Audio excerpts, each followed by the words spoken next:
Alors, dans cet atelier 2, nous allons nous intéresser à l'intégration de données externes avec l'exemple de la base feu de FIANS de la NASA. Donc déjà, on va parler un petit peu des flux WMS, comment récupérer des flux et voir des images en direct de feu. Après, on va traiter la base historique depuis 2012 des feux de la NASA, comment les intégrer, comment créer une base de données sous forme de carroyage, et enfin une analyse pour essayer de faire une cartographie des zones d'occurrence de feu les plus fréquents. Alors pour ça, vous devez récupérer les données de l'atelier 2, les datas, donc la zone d'étude, les archives FIRMS sous format CSV. La zone d'étude, bien sûr, c'est un shape, hein, enfin, un polygone. Et un petit Q, alors le à faire, ça c'est c'est le petit PDF, et un petit tutoriel QGIS fait par la NASA qui vous explique comment intégrer donc, des flux WMS. Alors la première chose à faire, c'est dans QGIS, on va ouvrir notre zone d'étude. Hein, donc comme d'habitude, on ouvre le dossier, on prend bien le point shape et on le fait glisser. On le fait glisser doucement, voilà, dans QGIS. Donc on récupère bien notre zone d'étude de l'étude de faisabilité du parc W. D'accord? Donc on peut se rassurer en mettant un petit peu d'OSM d'OpenStreetMap pour être sûr qu'on est au bon endroit. Et voilà. Donc là, on est bien au Niger. Tout va bien.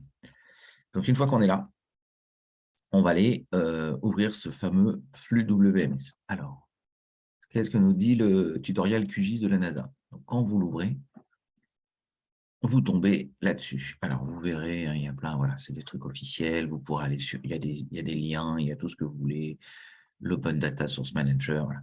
Alors, première chose à faire, step 1, il nous dit d'ouvrir le Data Source Manager. Donc, ça, c'est dans couche, là, c'est en anglais, c'est Layer, Data Source Manager. Alors, on y va. On va dans couche, gestionnaire de sources de données.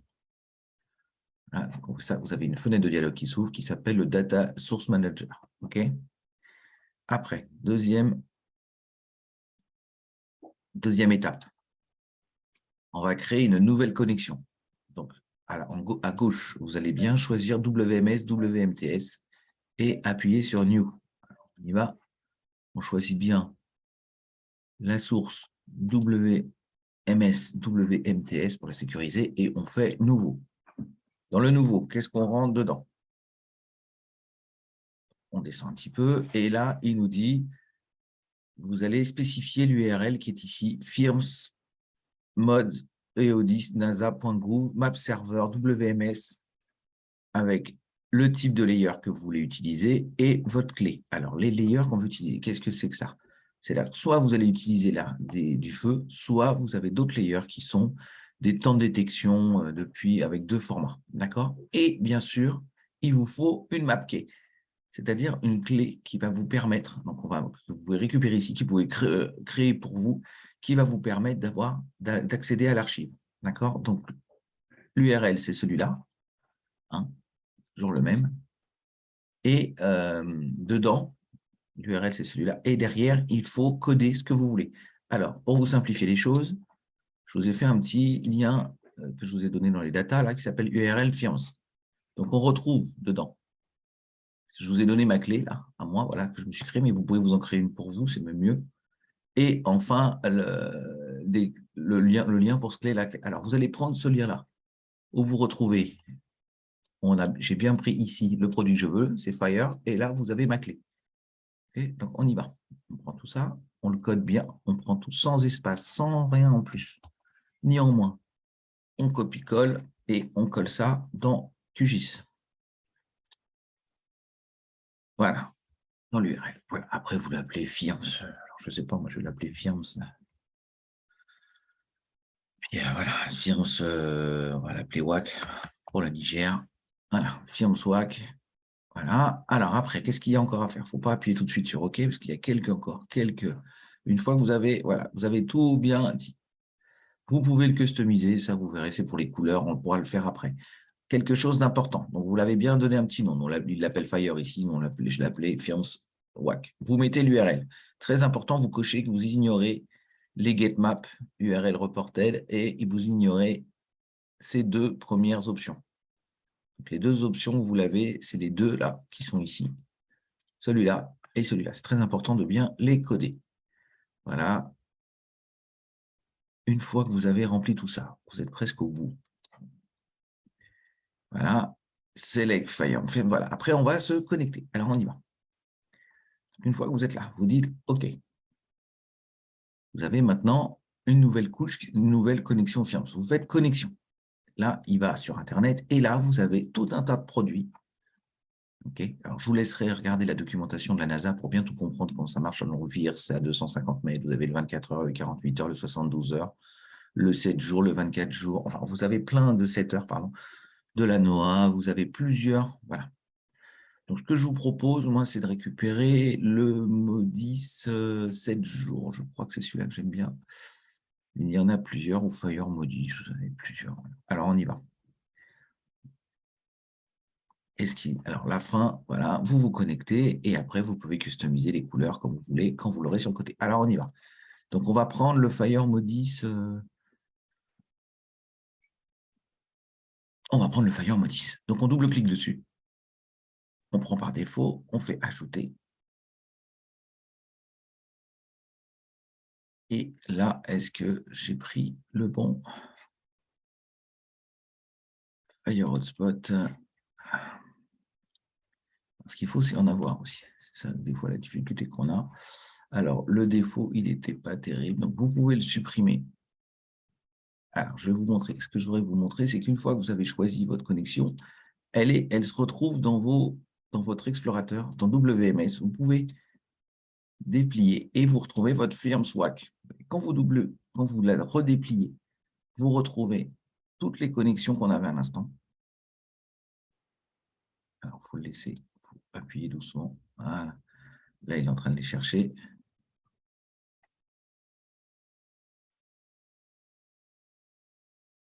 On les déplie. Voilà, on les déplie une deuxième fois.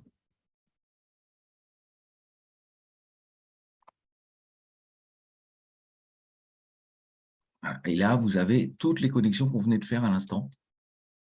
Voilà. Donc, on peut reprendre, voilà, on peut prendre le Modis 7D. Voilà. Et là, vous retrouvez, par exemple, voilà, c'est celui-là qu'il faut prendre. C'est le 7 jours Fire. Il est des fois un peu plus de détails à l'intérieur. Donc là, vous avez les feux sur les 7 derniers jours. Et vous retrouvez tous les petits points. C'est le centre d'un polygone de 1 km sur 1 km, d'un petit pixel, où vous avez eu du feu. Donc, vous voyez, à chaque fois, il recharge. À chaque fois, faites attention quand vous zoomez, vous dézoomez. À chaque fois, il va recharger parce qu'en fait, à chaque fois, il recharge sur Internet. Donc, voilà, vous avez donc... Après, vous pouvez retirer votre zone d'étude. Et voilà, tous les petits points rouges, là, c'est des feux qui ont été... Alors, des anomalies thermiques, hein, comme ils appellent ça sur Internet et sur la NASA, qui vous permet d'avoir le... On sait que sur les 7 derniers jours, il y a une anomalie thermique sur ce point-là. OK, donc là, on a vu donc, notre première partie. Voilà, donc le tuto, il est fini. Voilà, vous avez tout ce qu'il faut sur OK. Alors, maintenant, ce que je vous propose, c'est de travailler sur la base historique depuis 2002. Alors, sur le site de la NASA de Firms, hein, vous pourrez aller dessus si vous voulez, je vous ai rapatrié toute l'archive Firms qui est sous format CSV.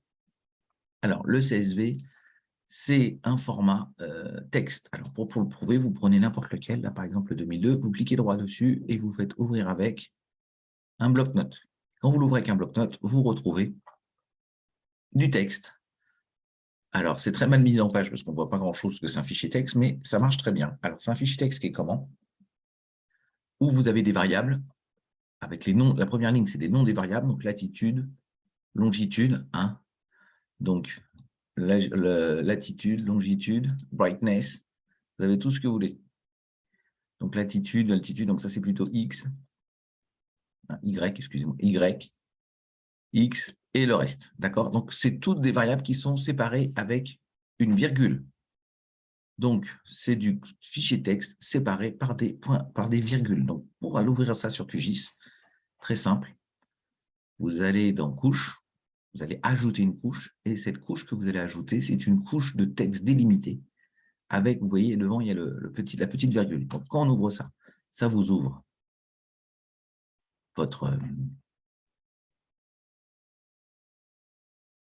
une petite fenêtre de dialogue. Vous allez chercher nom du fichier, vous cliquez dessus. Vous allez chercher les fichiers qui vous intéressent. Alors, vous allez, alors moi, c'est dans Atelier Data 2, là, archive firms. Alors, on va prendre le premier.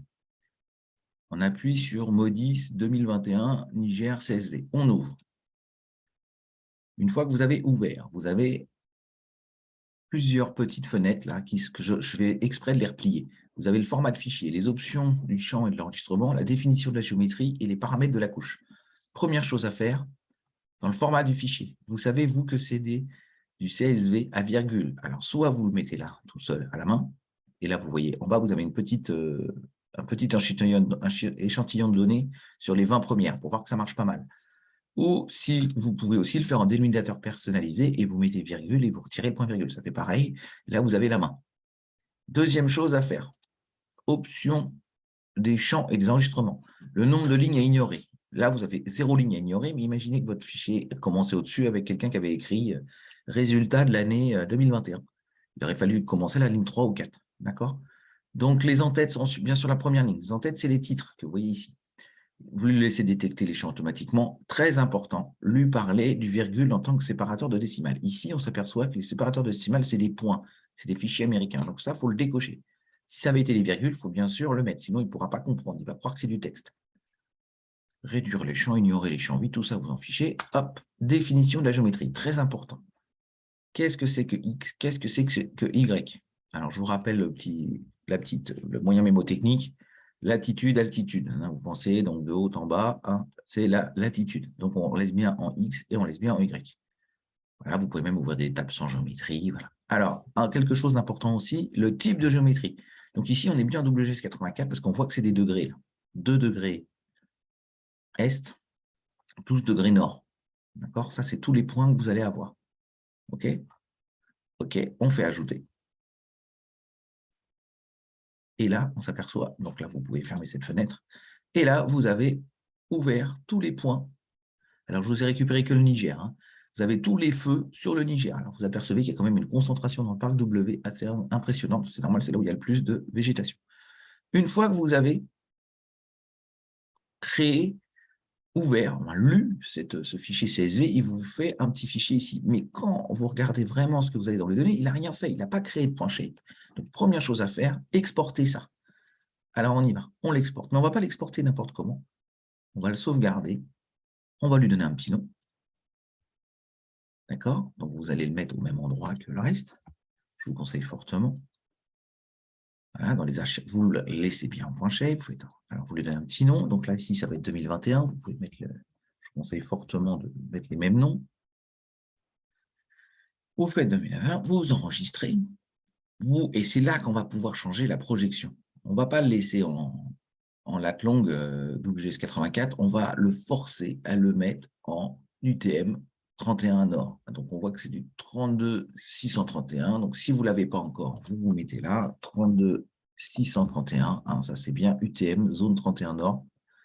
Voilà. OK. Quand vous la sélectionnez, il s'aperçoit que ça, c'est bien celle qui marche pour le Niger. Vous dites OK. Voilà, il l'a changé. Et là, vous pouvez enfin l'exporter. Et là, il vous crée un beau petit 2021. Alors, si on va voir ce qu'il a exporté, il vous crée bien un fichier qui s'appelle 2021. Et vous voyez qu'il est bien plus gros qu'en CSV. C'est pour ça qu'on aime bien les CSV, parce que c'est bien plus léger. Vous voyez que sa base de données, maintenant, elle fait 1798. Alors, tout à l'heure, on n'était qu'à 70 kg. Et il y a un format aussi, parce qu'il y a des vecteurs, et vous avez de la projection, vous avez tout ce qu'il faut. D'accord? Donc, cette opération, on la répète autant de fois qu'on a d'années. D'accord?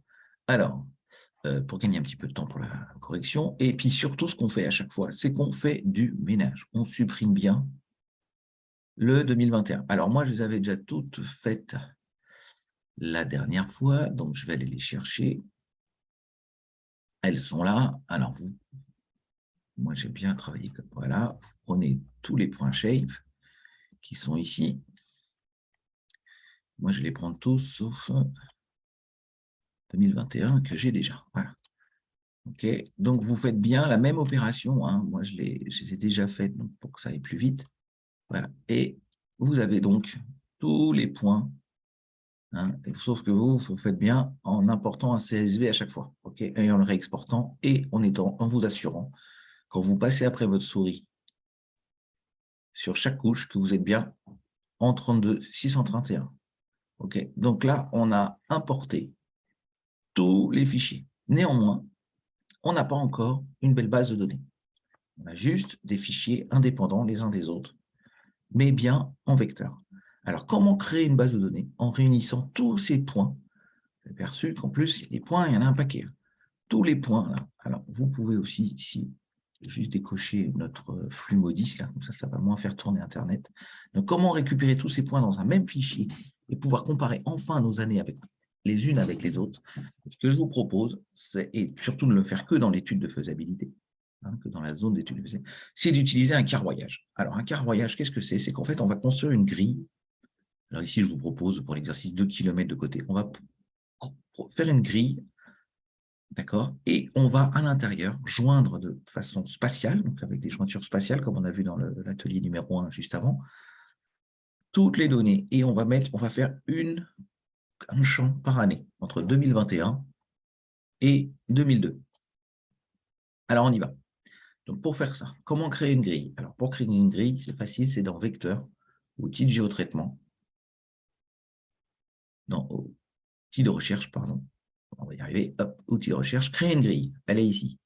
Vecteur, outil de recherche, créer une grille. Quand vous allez dessus, première chose, c'est le type de grille que vous voulez. Vous ne voulez pas une grille de points, ni une grille de ligne, ni de losange, vous voulez une grille de rectangle. D'accord? L'étendue de la grille. Vous allez calculer ça à partir de notre zone d'étude de faisabilité. La difficulté qu'on a avec notre zone d'étude de faisabilité, pour l'étendue, c'est qu'elle est en degrés. Et moi, je ne veux pas des degrés. Je veux la forcer à me mettre ça en mètres, pour pouvoir bien lui dire 2 km. D'accord? Donc, il va y avoir une étape avant, qui va être de transformer notre étude de faisabilité, de l'enregistrer sous format UTM. Vous voyez, elle est en 4326. Là. Donc, même combat, clic droit, exporter. Vous sauvegardez les entités sous. Cliquez bien dessus. Vous vous mettez bien là où vous avez votre étude de faisabilité et vous l'appelez UTM. D'étude de faisabilité. Vous enregistrez. Vous prenez bien du 32.631. Si vous ne l'avez pas là, vous allez le chercher comme tout à l'heure. Et vous lui dites OK.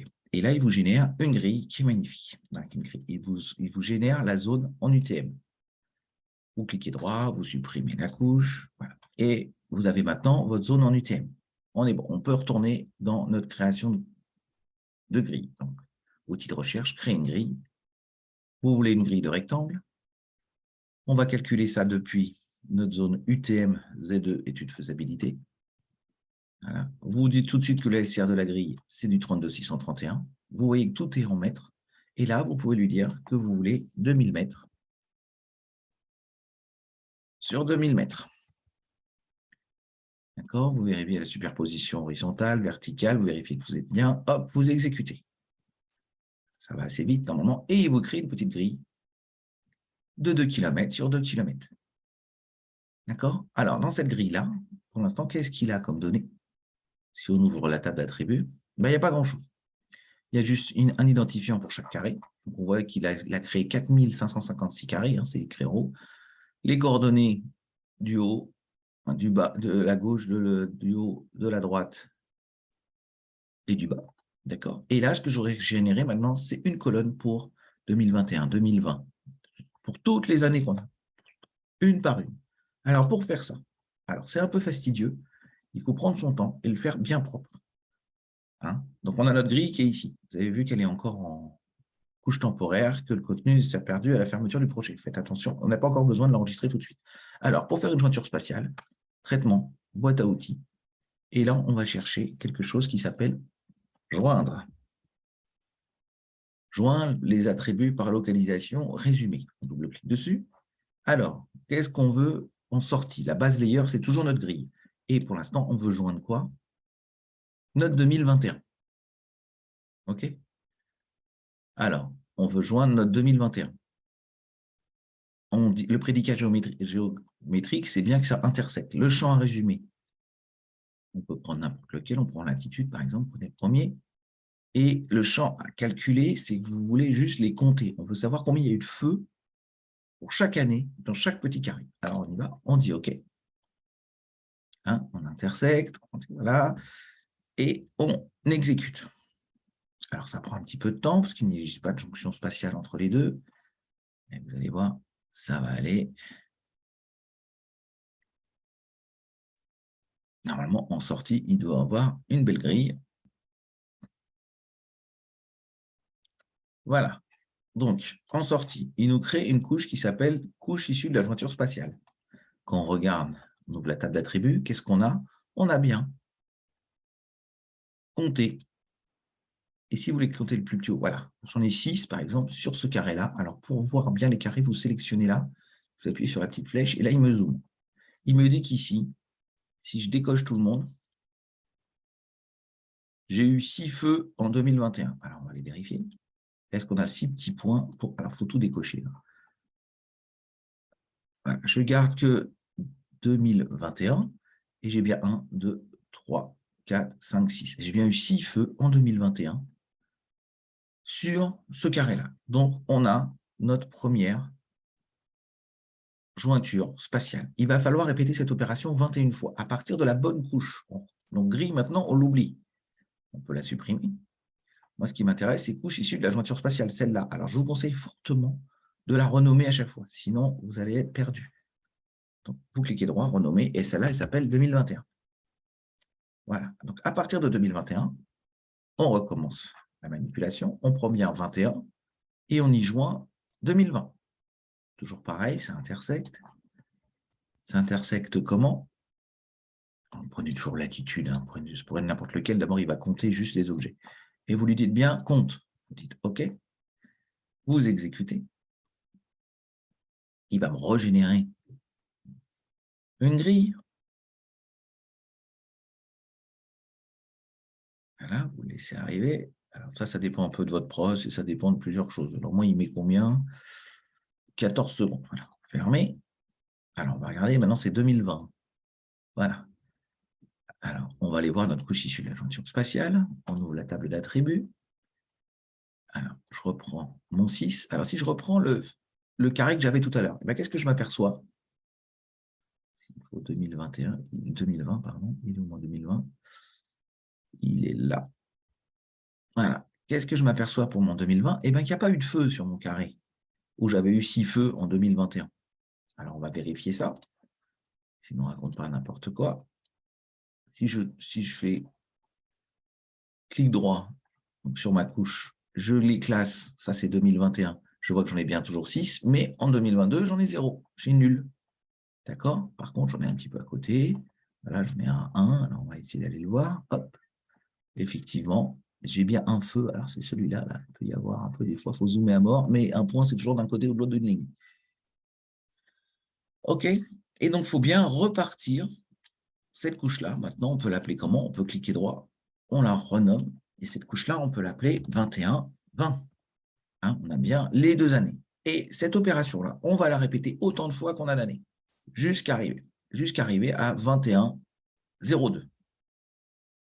OK, donc ça, je vous laisse faire l'opération. Une fois que vous avez fait toutes ces opérations, il faut bien aussi nettoyer les points. Je vous conseille à chaque fois de supprimer la couche. Alors, ça ne la supprime que de l'affichage, ne vous inquiétez pas, ça ne la supprime pas dans votre... Et 2020, ça c'est bon, j'ai fait. Vous supprimez la couche. De temps en temps, vous pouvez aussi, dans la couche issue de la jointure spatiale, qui s'appelle 2120, les enregistrer parce qu'elles sont temporaires. En fait, attention, c'est que des couches temporaires. Vous pouvez les sauvegarder de temps en temps. D'accord? Alors, moi, j'en ai sauvegardé une, j'avais bien avancé la dernière fois. J'en ai sauvegardé une qui s'appelait, par exemple, alors voilà, ça, c'est le résultat final, voilà, entre 21 et 02. Alors, je la prends. Hein? Voilà, je supprime tout. Je fais toujours un petit peu de ménage hein, pour que vous compreniez quelque chose. Hop, je supprime, ça, je n'ai pas besoin. Et quand j'ai fait toutes mes jointures, 20 de suite, je récupère un dossier, un résultat qui est dans ce style-là, avec 21 fois, 21 jointures. Et donc, vous allez avoir tout. Alors, le problème qu'on a ici, alors vous allez avoir, que moi, je n'ai pas là tout de suite, on peut les avoir un petit peu sur les couches temporaires, c'est que vous allez avoir des nuls dans votre base de données, d'accord? À la place des zéros, voilà, vous aurez des nuls. Ici, moi, je les ai déjà remplacés, donc j'ai déjà les zéros. Alors, pour les remplacer, c'est facile. Vous allez prendre pour chaque, c'est un peu fastidieux, mais pour chaque année, il faut remplacer tous les nuls par des zéros. Alors, ce que je vous conseille, c'est que vous les triez du plus petit au plus grand. Vous sélectionnez tout, toutes les données qui sont remplies. OK? Donc là, j'ai pris pour la première année là, toutes les données où il y avait à l'intérieur quelque chose. D'accord? J'inverse après cette sélection. Je rends modifiable ma couche. Je lui dis que le premier latitude, c'est tout ce qui est sélectionné, hein, c'est tous les bas là. Donc vous aurez des nuls. Hein. Moi, j'ai déjà fait, c'est pour ça que j'ai des zéros. Tout ce qui est sélectionné, je veux le remplacer par 0. Et je ne mets pas à jour toute la table, je ne mets à jour que ma sélection. Et je le fais colonne par colonne, ainsi de suite. D'accord? Et à la fin, j'obtiens, une fois que vous avez tout enregistré, que vous avez tout remplacé, vous obtenez, si vous ouvrez votre table d'attributs, la même que moi, c'est-à-dire que pour chaque année, vous avez pour chaque carré, alors si vous pour chaque carré, vous avez soit des 0, soit des 1, des 2, des 3, des 4, des 5, des 6, voilà, des 7, voilà, jusqu'au bout. Donc maintenant, on a une base de données de tous les feux, on a tout récupéré, tout est rempli, d'accord? Donc ce que je vous conseille maintenant, une fois que vous avez fait tout ça, vous faites un nouveau projet. Vous n'enregistrez rien et vous ne balancez que la belle couche que vous venez de faire, qui s'appelle 2102. Ça, on va pouvoir voir quelque chose. Avec, et vous ouvrez la table d'attributs, et dedans, vous avez toutes vos couches, toutes vos champs remplis. N'ayez pas peur, il y a plein de zéros, hein, c'est normal, il y a plein d'endroits où il n'y a pas eu de feu. OK, donc maintenant, une fois qu'on a tout ça, on va pouvoir travailler dessus et faire quelque chose. Alors, ce quelque chose, ce que j'appelle faire quelque chose, c'est de pouvoir faire une carte d'occurrence des feux. Alors, l'occurrence des feux, eh ben, il suffit juste pour chaque carré, on va additionner toutes les années.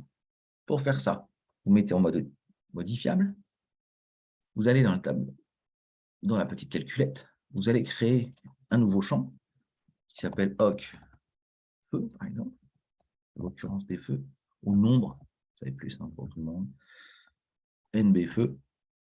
Vous rentrez à l'intérieur, dans champ et valeurs, vous allez m'ajouter tous ces champs-là, du champ C jusqu'au champ 19. Alors, pour faire ça, vous double-cliquez sur 1 et vous faites plus.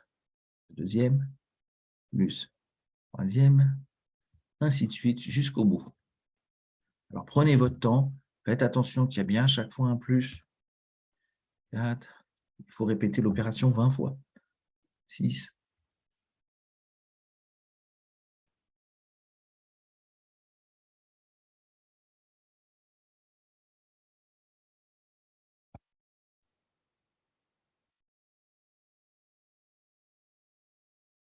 12. 13. 14. Voilà. Et vous descendez ainsi de suite. 16. 17. 18. Et 19. Il vous dit que la prévision, c'est bon, tout va bien, il n'y a pas d'erreur. Vous dites OK. Là, il mouline un peu. Et qu'est-ce qu'il vous crée? Il vous crée le nombre de feux. Vous pouvez tout de suite les ranger du plus petit au plus grand. Et vous voyez que vous avez un carré à 41. Et vous avez donc des chiffres, le nombre d'occurrences de feux sur 20 ans, dans toute votre base de données. Une fois que vous avez fait ça, bien sûr, vous retirez votre petit crayon, vous l'enregistrez. Et vous allez pouvoir faire, là j'ai été sélectionné parce que j'avais sélectionné un petit carré, votre analyse thématique. Alors, pour faire une analyse thématique, vous cliquez droit, propriété. On ne veut plus un symbole unique, mais on va prendre un symbole gradué. Notre variable, c'est bien sûr celle qu'on vient de générer. Tout en bas, tout en bas. Tout en bas, s'il veut bien y aller. Voilà, elle est là, NB feu. Vous pouvez classer.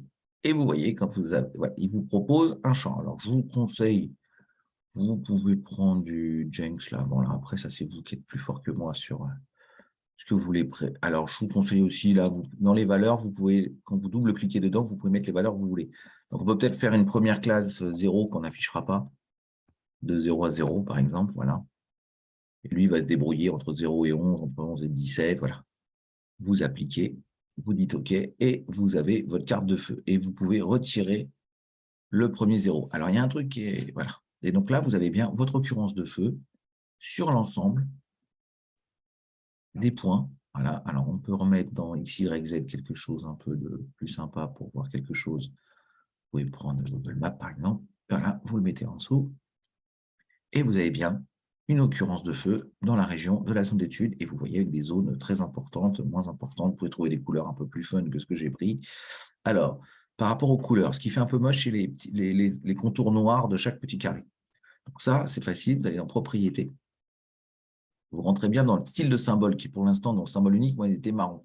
Vous allez dans remplissage simple et dans le style de trait, vous mettez pas de ligne. Vous dites OK, vous appliquez. Alors, on peut peut-être mettre un peu de… Là, vous pouvez changer les couleurs, vous pouvez mettre ce que vous voulez, vous pouvez trouver voilà, des choses plus sympas, vous pouvez mettre du jaune, voilà, comme vous appliquez, voilà. Et là, vous avez une carte de feu. Vous pouvez même zoomer que sur les zones les plus importantes. On voit bien qu'il y a une récurrence au fond du parc. Il n'y a que quelques endroits qui brûlent régulièrement. Donc là, je vous rappelle que c'est entre 24 et 41 feux sur 20 ans. Il faut diviser par 20, donc ça fait à peine 1 ou 2 feux par pixel. Voilà, et donc avec ça, vous pouvez faire votre mise en page, vous pourrez faire tout ce que vous voulez, ce qu'on verra dans les prochains ateliers, surtout dans le dernier, sur la mise en page et les cartes. Et donc là, par rapport à notre… On a bien fait l'afflux, on a fait notre base historique, on a intégré tout dans le QGIS, on a créé la base de données sous forme de carrelage. C'est ça que c'était un petit peu long de faire une vingtaine de jointures spatiales pour bientôt créer, avec 20 fichiers, en faire qu'un seul. Et enfin, on a fait une petite analyse. Alors, on peut faire des choses un peu plus intéressantes, enfin, avec des tendances, des choses comme ça, des zones où il y a de plus en plus de feux. Est-ce que c'était… Voilà. Donc ça, je vous laisse faire le côté statistique. Vous faites comme vous voulez. Voilà. Voilà pour l'atelier 2. On se retrouve pour l'atelier 3.